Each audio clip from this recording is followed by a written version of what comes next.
Meredith Adkins is with us today. We've got our throwback Bengals helmet here in his honor, signed by none other than Mr. Ken Anderson here. Oh, that's great. We're here on the occasion of reporting on the 7th CincyCon Strat-O-Matic football tournament. These fellas are going strong. It was an exciting finish, and Meredith here has some rules that he's going to share with us about how this tournament's run and maybe some other tournaments as well. So thanks so much for sharing some insights today, sir. Tell me about how long the CincyCon appearances have been going on, and is that your face-to-face league in Cincinnati? The CincyCon's been going since about 2012. We had to take a couple of years off because of COVID. We started doing the football in, I think, 2013 or 2014. And we, early on, we would get 4 people or so. But since we started back after COVID, we got 8 people and then 10 people.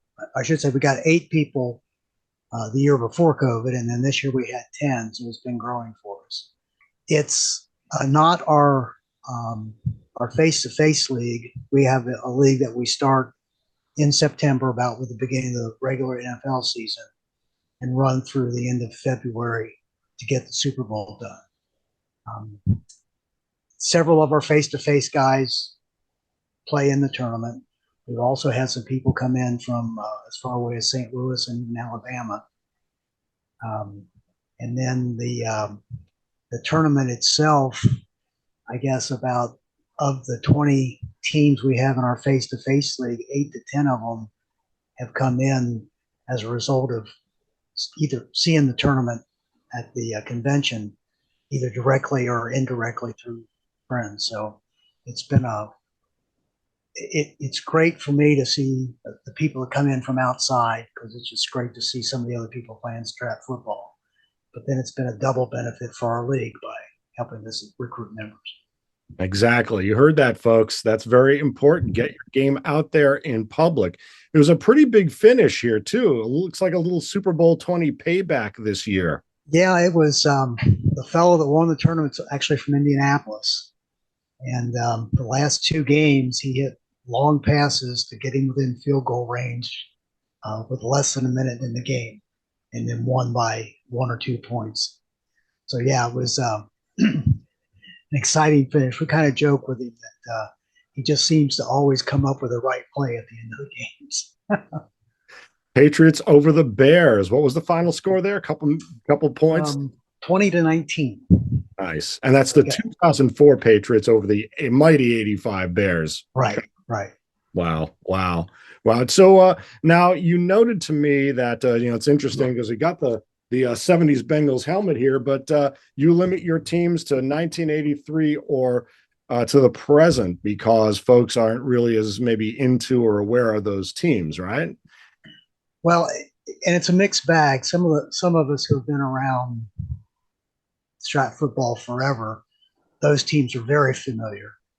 But the younger guys that we're trying to recruit, for them, a lot of those teams were before they were born or before they were actually watching football. Plus, as you mentioned, the way football was played is very different now than it was then. And it's hard to get the cards sometimes to match up to the different styles of play. The company itself has actually reprinted a lot of those older teams and upgraded them to the new formulas. And it works. It makes the teams that can play against each other. But those old teams don't play the way they used to in real life because they were pretty much defense and running and not a lot of passing. What's your personal preference between, say, the old green box cards or the more current colorful cards? I mean, there's some formula differences, as you mentioned. I guess I'm an old style guy. I like the ball, ball possession and defense. It seems like the game is just the way it ought to be played, I guess, from my way. But I have to say that the new teams, I mean, they're better built. They run their offenses better. There's a lot more scientific and analysis that goes into it. So there's an advantage there. And like I said, the younger guys coming up, that's what they know, and that's what they expect football to be. So that's kind of why we try to push it to the modern level. Sure, sure. For that. But in terms of the actual Strat-O-Matic representations of the seasons, it's same with APBA. I mean, you have to add, more contemporary formations. You've got to really account for the mobile quarterback, so you add some more scramble numbers. How have these Strat-O-Matic cards evolved? Just in your experience, whether I think I've heard that there were penalties not on the cards or things like that. The quarterback cards are just so much better. I remember years ago I had Fran Tarkin, and one year he had the best card in the set. That card today, with today's cards, he wouldn't even be in the top half. It changed their formulas. They changed the way they did the cards too. Used to be that on the running back cards, there were offensive lineman checks to see how many yards you would get on a play. And some years back, they moved those to defensive cards, which I think limited the flexibility they have with the defensive cards and what they could do with them. So, I mean, I kind of like that old way better. I thought it just gave the company more flexibility with how they built the cards and the range of what they could do with the cards. In terms of tournament play, since you're using the more modern teams, I mean, this year you had 10 teams, starting with the 83 Redskins, the 84 Niners and Dolphins, 85 Bears, 98 Broncos, 2004 Patriots and Colts, 2010 Steelers, 2019 Ravens, and Mahomes and those killer 20 Chiefs. Do you do any sort of special rules for the tournament, limiting certain types of plays, like trying to keep Mahomes under check or not overusing kind of the killer cards, maybe that backup guy who had some breakaways, things like that? Right. We have limitations on running backs and quarterbacks, so they can only use a certain percentage. And it basically comes down to they can use about 10% of the carries they got in real life per game, which gives them a little more than they would get in real life.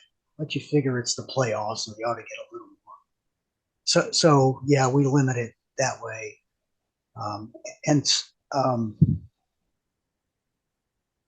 I mean, Strat, sometimes they kind of downplay those secondary players anyway, so that maybe they might have a 6-yard average, but the card won't reflect a 6-yard average. But yeah, we limit the running backs and the quarterbacks, like I said, based on how many attempts they got. And there are some teams that they might have two quarterbacks that are good in different situations. So like it's 3rd and 2, maybe you want your running quarterback in the game instead of your throwing quarterback. Well, we put in some rules to say, no, you start a drive with a quarterback, you got to end it with a quarterback. So a few things like that, yeah. Do you keep stats during the tournament, or you're pretty fastidious about getting the score sheets, or just kind of keeping the play going? We just keep it going. Like I said, they have to keep track of the running backs to make sure they don't run out of carries. But other than that, as a tournament director, if I can get the final score, I'm happy. I hear you. And it's a 1-day or 2-day tournament, because it's it's a longer game, still about 2 hours a game, roughly. Yeah, about that. We play a 3-game set on Saturday, and then have our championship finals on Sunday. And you'd mentioned there are a couple of other tournaments in May, the Bushwhacker tournament, and then a September one, the MDOR. And they've been going for more than 20 years. Yeah, the Bushwhacker, there was a fella in the St. Louis area, and I don't think many of us even really remember what his real name is. We just all called him Bushwhacker. And he ran a tournament there for years. He actually passed away a couple of years ago. And then the MDOR, which is, we had a fella, everyone called him Mad Dog. That's the MD. And then we had another fellow that ran it for years. Everyone called him Oregon Ron. So that was the OR of MDOR. And before Mad Dog and Oregon Ron were running the tournament, there was a fella in Gary, Illinois. It was that same tournament. They just changed the name, but it was I can't remember the name now. It was named after a baseball player that had died too soon. And that was going on, my goodness, 89 or 90. So it's been, 30 years. What is the secret to you of the longevity, or for the longevity of these, either the league or even the tournament that you're running? I mean, how do you keep the interest up? You mentioned recruiting, but how do you kind of keep the messaging going throughout the year? And in terms of league play, how do you keep everyone on pace? It sometimes can be a challenge. I'll address the league first. Our league actually grew out of, there's a group of guys that used to get together to play board games. Back then, war games are based on historical battles. And some of the slow periods, somebody just had the idea. We had a baseball league at the time too. And of course, we were all late teens, early 20s, and had a lot more free time than we did in a few later years. And we have a place we meet on Friday nights. That's where it started. So a lot of the leagues, they try to get leagues together and you have to meet at each other's houses, and that can be just logistically challenging. But having a place, and we've been very fortunate over the years, people have let us use like the basement of a deli. Some guy, they had a business, they made miniatures for wargaming, and they let us use their place for a while. And that has been very helpful in keeping the league together, having a place to meet and having a set day of the week to do it. So it becomes almost like a bowling league. You show up and play your games. The tournaments, I think in the beginning, back in 1990, there wasn't any internet. And communications was just difficult. I mean, here in Cincinnati, there were actually 3 StratOMatic football leagues, and none of us knew about each other. Just because we just didn't have that communication. And back then, the tournament started with some guys saying, "Hey, I know there's other people out there. Sure, we can get together and have a weekend of gaming." And that's kind of how it started. And you do it once a year. It becomes just an event that people like to come to. And over the years, you build friendships. Some of these guys, it's like the brother that you get to see during Christmas. It's like you pick up right where you left off, like you've just been talking to each other yesterday. So a lot of the guys, we've known each other for a lot of years, and as new people get in, like I said, it's been a challenge with the younger guys, but we're seeing more and more of them come in, and it's great because you can play it on the computer, and that's fine. But especially for the guys like me, there's nothing like sitting down and looking across the table and watching your opponent get that "oh no" look in his eye when you call a play that he wasn't expecting. That's right. There you go. Is there an audible in StratOMatic? I should look through the rules. Is there a No, the pro football game, they don't have an audible. We've talked about it for years and never really came up with a way to make it work. I think StratOMatic's college football game, they do have. I don't think they call it an audible, but that's what it is. You can recall your play after you see what the defense has done. How did you get into StratOMatic? Have you always been a lifer, or did you kind of balance them? Back in the Street and Smith's days, it was, one of the other ads in there. And have you ever made the pilgrimage out here to Long Island to check out the headquarters? I got started in StratOMatic. Like I said, I play a lot of historical war games. One of the testimonials that they would send out mentioned a game called APBA baseball. and I got the APBA baseball game. At some point, I got together this group that played the war games, and we were talking about playing sports games. And I mentioned APBA baseball. I knew they had a football game. One of the guys had the APBA football game, so we started with that, and then we moved into StratOMatic, which, from a board gamer's point of view, it's more of a game than APBA is. I mean, I don't want to get into a detailed discussion on the differences, but just like I said, from us that were board gamers, it felt more like a game to play. It probably isn't as realistic as APBA getting results, but it's more of a game. Well, and you've got the counters like the board. I mean, you're actually moving guys around. Right. Yeah. Let's see, what was the second part of your question? I just wonder if you'd ever been out here to Long Island to check out the actually, the 50-year celebration of StratOMatic, I was actually in downtown New York there, and I was able to attend that, which was a great time. Anybody that knows StratOMatic knows Hal Richmond, who was the creator of them. Great guy, and I still have a picture here on my desk of me and him at that convention. I've never been to StratOMatic headquarters. It's a long trip, and we get the cards pretty quick anyway. So, but I've had conversations with Al. They used to have a guy named James Williams, who was a big part of their football group, and he and I used to talk regularly, especially about the time the cards were coming out and so on. When StratOMatic built their computer game, I was one of the people in on the design of it, or at least helping with ideas. And I'm still on the test group for the when they put it out every year to kind of do test runs to make sure all the ratings look right and so on. In terms of making the PC game or the digital version kind of match the feel of print, what are some of the key caveats there? Some things that you say, this has to be done properly. Well, and the first thing they had to do was to come up with a common set of rules, because the original rules that came out, every league in the country had some kind of house rule.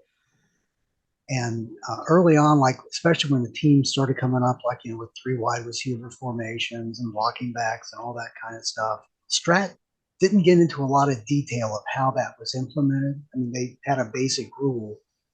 Like I said, almost every league in the country had their own rule for how to do that. So that was the first step, is trying to get a common set of rules.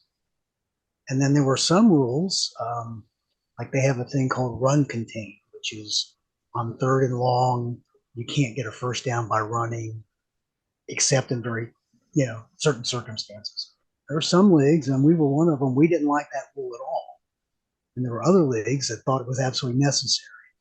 So they had to build in like all these list of rules, which ones, and when you set up a league or so go to play a game, you have a list of the ones that you want to use or don't want to use. So that was challenging for them. There are some things in the computer game.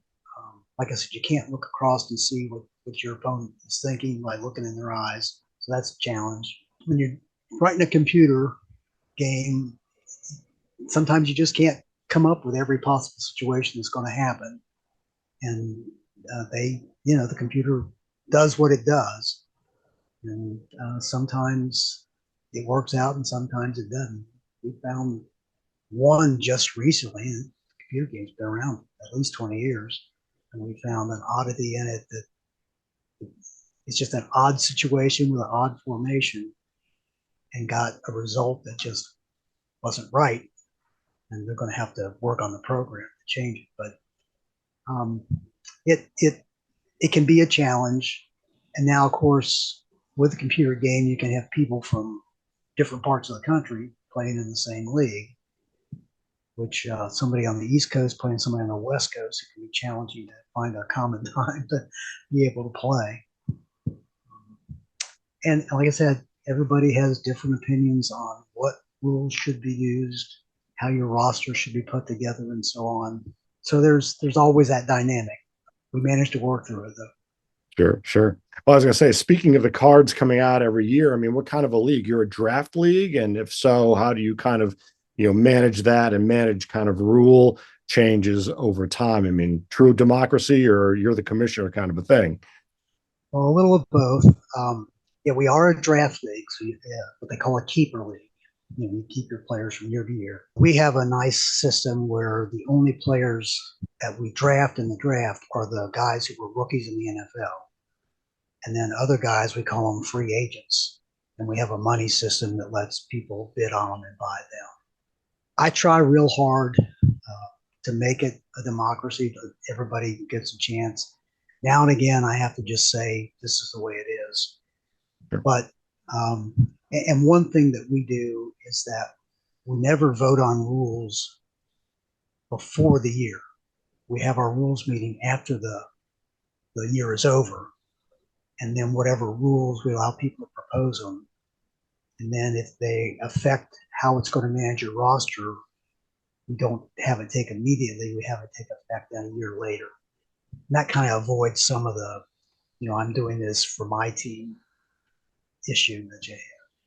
But no, we have a really good group of guys that can talk, be passionate, and at the end of the day, still be friends. And that's a big part of it.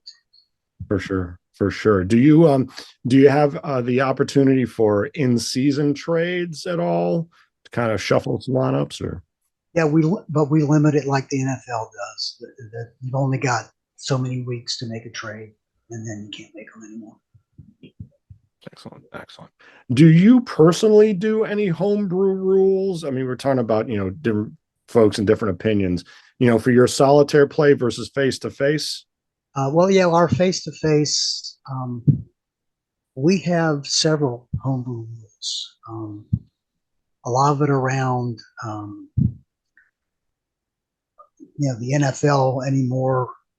There's a lot of what you call flat passing or bubble screen type stuff, which the game kind of has a hard time dealing with because it's really based on that 60 style football where people run and pass half the time. And we developed a rule, and we over the past probably 5 or 6 years we've had to kind of adjust it some.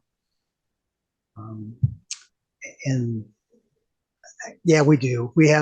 There's probably half a dozen or so rules that we have that are different than the way Strat prints in the rule book. And it works for us. And the other people who have leagues, they do the same thing. There's some things they just don't agree with the way Strat's done it. And Strat doesn't feel like they need to change the program. And I get it. It's a lot of work changing a program. So yeah, we have some, and we use it. It works for us. Nice. Is card customization a big thing in the Strat football community or Strat-O-Matic at large? I mean, blank cards, creating, a rarely used player, things like that, or maybe recreating a carded guy just to say, I could tweak it a little differently. No, we've not done that. Like I said, we're using players that played the previous year in the NFL.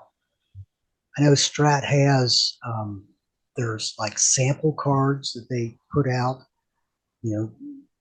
with various evaluations of players.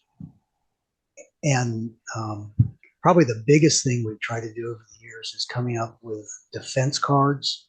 In fact, at one point, I even wrote a little program myself to create some defense cards just because there weren't, like a lot of teams use 4-3 and another teams use 3-4. Well, there's not 20 of each in the NFL. And we need 20 of each in our football league. So at one point, I built a program that would develop run defense cards. What is your thinking on kind of targeting or keying on, say, the ball carrier or the receiver, or maybe even, kind of keying blocking, kind of focusing on a certain type of blocking? What's your take on how Strat-O-Matic handles it, how you'd personally like to handle it? They have a rule that it's a keying on the running back.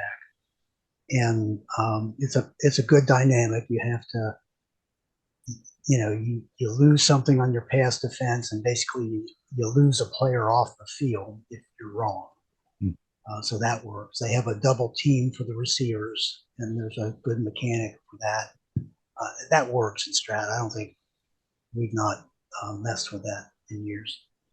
And have you, even though you're Strat-O-Matic, do you occasionally look into other games, second season, Fourth Street, things of that nature, just to kind of see, some other mechanics out there? Now, I have one of my closets here at home has at least a dozen other football games, um, and and we've adapted some of them or got ideas from some of them. There was a game years ago called Football Phantasm, which was a great way to simulate a football game. Unfortunately, it took longer to play than a real football game. But yeah, I've my wife jokes that I must have every football game ever made, which isn't quite true. In terms of customization, do you have folks who do like custom fields, or any folks using some of the fields, say by Paul Barone, things like that, or full blown stadium, anything of that nature? Um, yeah, years ago, I had a friend who was kind of he could do some carpentry. He was very good with painting. He did a lot of painting of like airplane models and so on. And I designed. It's basically a case. The outside was a football field, and then you could put your cards and stuff in the case. And he built it for me, and it was great. In recent years, there's a fellow in our football league who's a graphics designer, and he and I sat down and designed the Strat-O-Matic playing board, and we added a section where you could lay out your offensive linemen and your offensive players who were in the game. Um, and we put it on a roll-up mat that you could take with you. And the guys in our league have used it, or have bought some and used them. A lot of the guys in the tournament in St. Louis, in the Bushwhacker tournament, they bought some and used them as well. It's a little bit bigger than the regular board, which as we get older, our eyesight kind of dim. That works. It also lays out not only your defense, but your offense. So everything's right there visual in front of you. We even printed a lot of the charts that you use in the game on that board as well. So you don't have to go hunting for charts. So yes, we've done some of that. Yeah. Yeah, so a roll up mat, kind of something. Absolutely. Yeah, see that. One of our APBA folks, Steve Ryan, just did a little something like that as well. It's amazing that it really is cool. Do you find it's maybe a little too sticky to move things around, or it's overall it's a great solution? No, it's worked. It's some kind of vinyl, and I don't. My friend Brad is the one who could tell you more about that. But it rolls out on the table, and it sticks to the table. It doesn't slide around, and even like if you happen to crease it, if you just sit it on the table and leave it in the sun, it kind of flattens itself out. So yeah, we've had great success with it. Almost everybody in the league uses one now. I mentioned the fields that Paul Barone does, and what he includes kind of the late, kind of like the 2-minute warning timing there. Yep. Talk a little bit about how Strat-O-Matic works that, the 2-minute warning timing. Yeah, basically, in the game itself, there's like 4 ticks per minute. And in the 2-minute timing, there's 8 ticks per minute. And then different plays take different number of ticks. And then I think in Strat, it's the 8 ticks per minute plus 1, so that you have a last second play. About how many leagues would you say there are now nationwide for Strat football? A lot. Strat has done a great job of putting together a way to manage a league, for a commissioner to manage a league, get the information out, and get updates to a central site and back out to people. It's like I said, they've done a great job with that. I know in the early days that was the biggest issue trying to put together an online league was handling all those commissioner duties. And right now it just works. I have a friend of mine who's in our league, and I think he said he's in 6 other Strat football leagues. And there are lots of them. I mean, I couldn't even tell you. I don't think Strat could tell you how many there are operating. There's a lot. That's awesome. That's amazing. That's amazing. Yeah. Looking just on the actual football field, Joe Burrow, Bengals, what's your take on the season coming up here? I hope they get an offensive line to protect him. He is an amazing personality out on the field. He managed to get things done. I mean, we've joked for years that the Bengals have had quarterbacks that after they played here, their contract's up, they want out because they just get killed because the offensive line isn't what it is.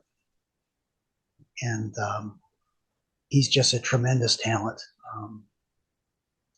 Like I said, I just hope they get an offensive line that can protect him and a running and a defense so that he doesn't have to be throwing all the time. We had Carson Palmer, and I don't know if his first contract or his second one. At one point, he had just gotten tired of just having to run for his life, basically. Maybe I'm being a little more critical of the Bengals management than I should. But and he, when he got his chance, he left. I just hope the current management, they do what they need to protect him. I mean, the guy took him almost to a Super Bowl twice with a defense that was not very good, a running game that wasn't very good, and a pass defense or pass blocking line that was questionable at best. Like I said, he's an incredible talent. I just hope they protect him. In terms of your league and CincyCon tournament, I think you mentioned that you didn't post the results of the tournament, but do you have a website for your league that folks can tune into, or something on Delphi we can follow along with? We have a Facebook page, GMVFL, and then we also use a product called Slack, right. And we do a lot of communication using that. Any last thoughts for kind of getting a league off the ground for recruiting folks in this day of digital gaming? What I've found is gamers that like football end up being better league members than football fans who kind of play games. Because the gamers, they like the game and they like the team building. And those guys, and maybe that's my world. That's kind of the world I came out of, and most of the guys in my league are that way. The other thing is, I mean, you want to make sure everybody has a voice. The thing that kills a lot of leagues is somebody just feels like they're not being listened to, or our commissioners just being too autocratic, and so you gotta let everybody have their voice, but you also gotta let them. They need to understand. Okay, we've talked about it. This is the way it is, and let's go forward. And I have to say, it's probably easier to put together a online league than it is a face-to-face league. It's just the way we are anymore. Sure. Like our grandparents and parents, dads used to have euphemistically a poker night where they would go out and play poker or whatever with each other. And that doesn't happen as much anymore. So it's just harder to get people together. Now, if you got a group like that, putting a league together, I think it's a great way for camaraderie and building friendships and all those kind of things. Mr. Adkins, thank you so much for your insights. I really appreciate it. And we'll certainly be keeping an eye on your league, and looking forward to the next CincyCon tournament. Yeah, well, hopefully we can get some people to come out. Maybe we'll get 20 this time. That'd be great. Awesome. Hope so. Thank you, sir. All right. Thank you.